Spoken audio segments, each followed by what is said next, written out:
Morning from Lachung.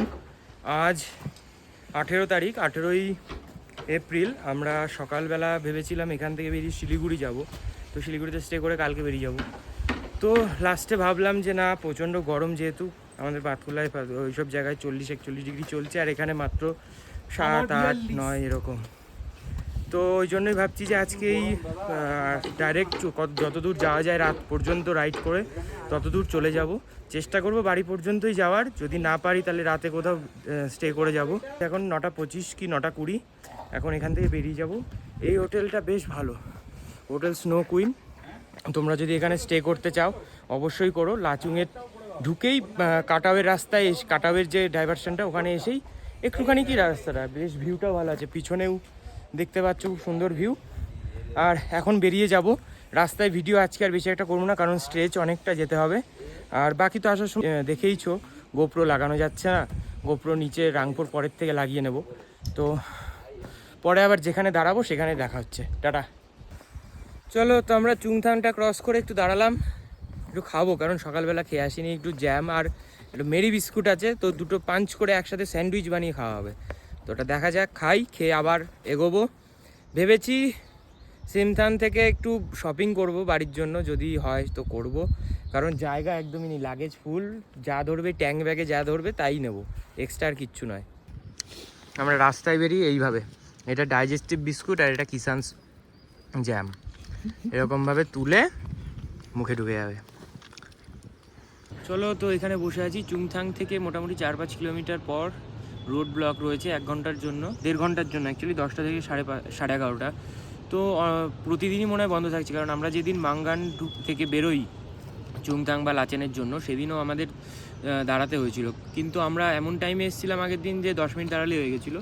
কিন্তু আজকে এই চেকপোস্টেই, মানে চেকপোস্ট না, যেখানে বন্ধ যেখান থেকে, সেখানে মোটামুটি 11টা নাগাদ এসে পৌঁছেছিলাম। তো 11:30 নাগাদ খুলবে। তো এখন মোটামুটি বাজে 11:15-20 এরকম।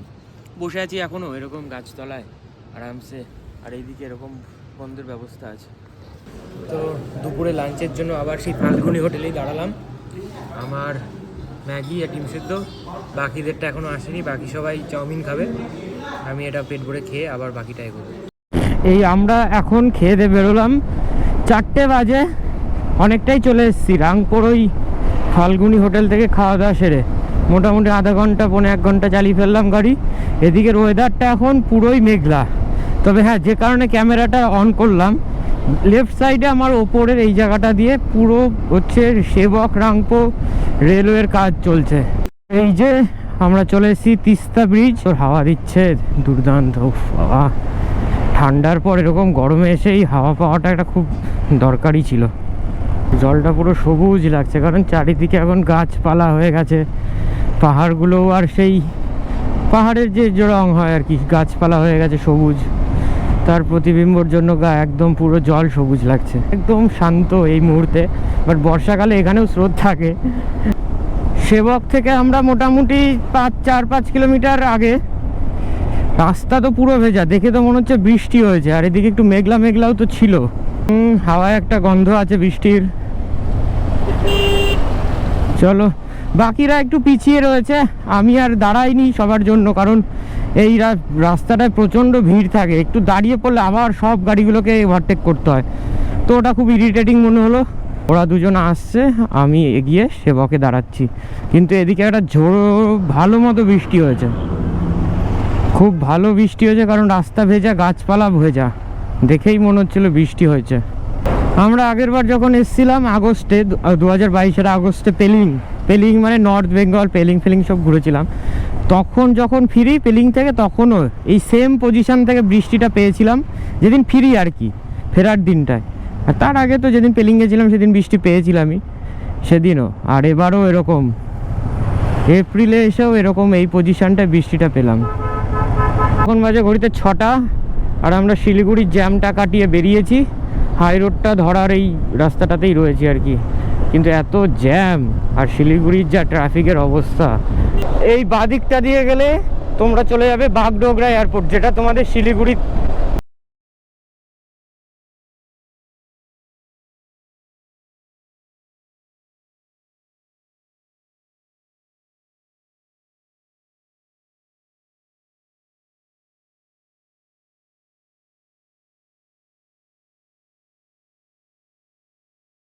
শিলিগুড়িটা ক্রস করে গেছি, একটু ফাঁকা স্টেজটায় টানছি, তো ওই জন্য গ্রুপটা অন করে নিলাম, কিছুক্ষণ দাঁড়িয়ে সব প্ল্যান করে নিলাম যে কিভাবে যাব রাত্রে। তো ঘড়িতে বাজে এখন 7:10, বাকি তো চলছে ঠিকঠাকই। এখন দেখা যাক কখন পৌঁছাই। ম্যাপ বলছে সকাল 5:13-তে পৌঁছাবো, দেখা যাক, আশা করি আরো লেটে পৌঁছাবো আমরা। তো চলতে থাক। রাত্রেবেলা যাচ্ছি বলে একটু তাও শান্তি, কারণ এইসব জায়গায় নাহলে পুরো ঝলসে যেতাম। আমরা এখন কটা বাজে? 7:50। আমরা এখন ইসলামপুর বাইপাসে উঠলাম, তাড়াতাড়ি করে মালদাটা পৌঁছাতে হবে। গিয়ে একটু রেস্ট, মানে রেস্ট না ঠিক, একটু চা ফা খাবো, বাকি চলতে থাকি, দেখা যাক। স্পিড ভালোই মেনটেন হচ্ছে, বাকি তো আলো লাগিয়েছি বলে আরো ক্লিয়ার ভিশনটা রয়েছে বলে ভালোভাবে মেনটেন করতে পারছি। পিছনে ওদের গাড়িতেও ভালোই আলো আছে, অসুবিধা হচ্ছে না কারোরই, জাস্ট এগিয়ে যাচ্ছি।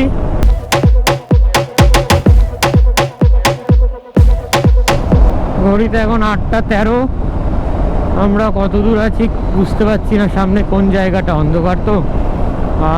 যাই হোক, 357 কিলোমিটার, 87 কিলোমিটার বাকি আছে। আর দেখাচ্ছে ভোর 4:41-এ পৌঁছাবো।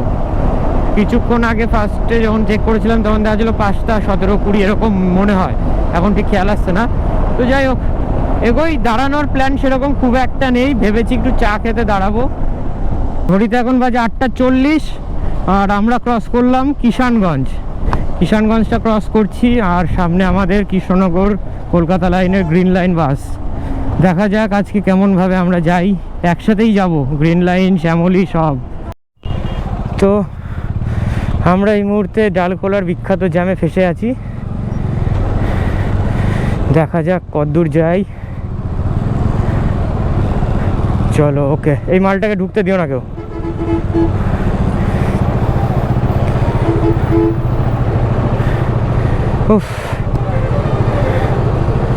বাইপাসে উঠেছি, ঘড়িতে বাজে 9:13, আর গরমে হাঁপিয়ে গেছি ওই জ্যামে ফেসে পুরোপুরি। কোনো মতে এদিক ওদিক চাপাচাপি করে এসছি। এরকম রাস্তা না হলে কি আর নাইট রাইডে মজা হয়?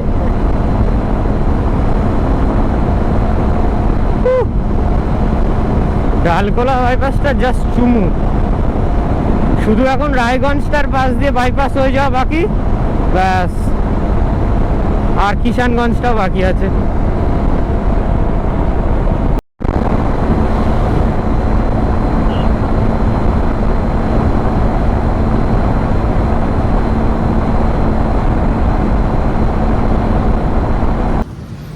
তো সবে রায়গঞ্জ, এখন ঘড়িতে বাজে 10:05 এরকম। আমরা রায়গঞ্জের এই ভিতরের শহরের সব কিছু কাটিয়ে আবার এদিকের মালদার যে হাইওয়েটা NH-12 যেটা, সেটা ধরলাম। তো এখানেই একটা চায়ের দোকান থেকে দাঁড়িয়ে চা খাচ্ছি, ব্যাস একটু রিল্যাক্স করে আবার বেরিয়ে পড়বো। মালদায় গিয়ে ডিনার করবো, কিংবা ফারাক্কায় গিয়ে ডিনার করে তারপর আবার বাকিটা যাবো। ঘড়িতে বাজে 11:15, আমরা প্রায় মালদার কাছাকাছি রয়েছি। বেশ, এই ওয়েদারে যাওয়াটার একটা আলাদা তৃপ্তি আছে। দুপুরবেলা যদি যেতাম এই জায়গাটা দিয়ে, পুরো সেদ্ধ ফুল। আর ডিনারটা করতে হবে, ওটাই ভাবছি, ফারাক্কা গিয়ে ভাবছি করে নেবো, কারণ সেই দুপুরবেলা একটু ম্যাগি খেয়েছি আর একটা ডিম সেদ্ধ, তবে খেয়ে ভালো হয়েছে, পেটের একটা সুস্থতা ভাব আছে। একটু বেশি ভারী খাবার খেয়ে নিলে ঘুম আসতো, আবার গ্যাস ফ্যাস হয়ে গেলে অন্যরকম ব্যাপার হয়ে যেত। তার থেকে একটা হালকা খাবার খেয়ে চলো, বারবার জল খাও, সব থেকে ভালো ট্রাভেলের এইটাই হচ্ছে খাবার। এই ফার্স্ট ফারাক্কা রায়গঞ্জ হাইওয়ের যে টোল প্লাজা ফার্স্ট, সেটায় এসে পৌঁছেছি 10:50-এ। ভালোই টানা হচ্ছে গাড়ি, 100 তো অ্যাভারেজ স্পিড হয়ে গেছে এখন। যখন টানছি তখন 107, 10, 116, 17, আর যখন কমছে তো শুধু হচ্ছে ডিভাইডার, আর না হলে এরকম কোনো জায়গা। ফগ লাইট লাগিয়েছি ভালো, যাতে দেখা যায় সামনে ভালো মতো। তো ভালো মতো ক্লিয়ার ভিশন আসছে বলে টানছি, না হলে টানতাম না অত জোরে, না হলে 80-90 যেতাম।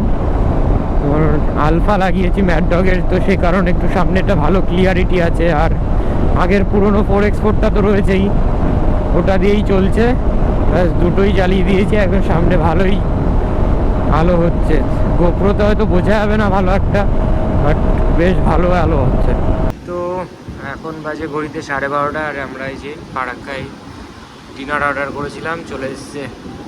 এখন বাজে 4:50, আমরা পলাশি ছাড়িয়ে খুব ঘুম পেয়ে যাচ্ছিল বলে একটু চা খাওয়ার জন্য দাঁড়িয়েছি। তো চা খাবো, চা খেয়ে আবার বাকিটা যাব। আর গাড়িগুলো এইভাবে রাখা আছে, দেখো একদম কারাক। আর আকাশে এখন একটু হালকা হালকা আলো দেখা যাচ্ছে।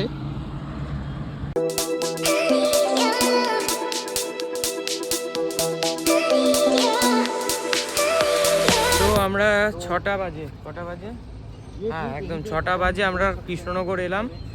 পাভেলদা বেরিয়ে যাবে নবদ্বীপ হয়ে, ডানকুনি হয়ে হাওড়া, আর আমরা দুজন চলে যাবো বাতকুল্লায়। তো লাস্ট একবার দেখা করে চলে যাবো আমরা আমাদের দিকে।